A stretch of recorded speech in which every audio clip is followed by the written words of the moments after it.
Burroughs' Naked Lunch, Allen Ginsberg's Howl spoke to a young generation, spoke to the generation of the rebels of the 1950s. One of the most fascinating things about the Beat Generation, of course, is that those three books are all completely different in style.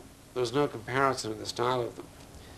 The grouping of the Beat Generation had nothing to do with a similarity in the writing. It had to do with similarity in thinking, a similarity of being, of the soul. Kerouac writing novels and Burroughs writing novels are two distinct writers and approaches to literature. Burroughs was writing from imagination, and Kerouac was writing from his memory. Because Kerouac was writing from his memory, I think everything in his life was fodder for his novels. The bartenders are the regular band of Jack and the heavenly drummer who looks up in the sky with blue eyes, with a beard. He's wailing beer caps of bottles and jamming at the cash register, and everything is going to the beat. It's the Beat Generation. It's Bayat. It's the beat to keep. It's the beat of the heart. It's being beat and down in the world, and like old-time lowdown, and like in ancient civilizations, the slave boatmen rowing galleys to a beat, and servants spinning pottery to a beat. Many times in his novels, he wrote about his friends, Neal Cassady in particular, and people read the novels and believe that they're reading about Jack Kerouac when they're reading about the people that Jack knew. So the ideas that the people Jack knew are not necessarily his ideas.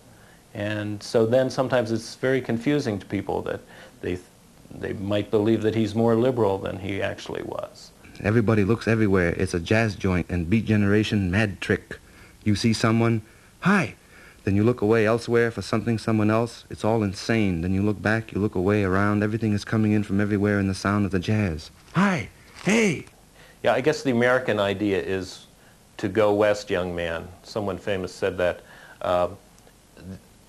The idea, though, I think with Kerouac was to always be on the move, that the next town might be more exciting than the town that he was in. He was always going somewhere, and it seemed like he was always going west, all the way to California. So there was the longing for that, the American West, and that horizon out there. And Neal Cassady represented that to him. But each time he would arrive anywhere, he would become disillusioned and disappointed, and always return to his mother, always return to his hometown. Kerouac never was a rebel, or he never was a... So he drank too much, but that didn't make him a barbarian. He wasn't... He was a Catholic.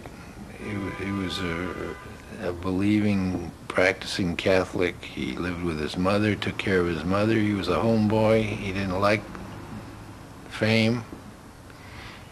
He didn't like the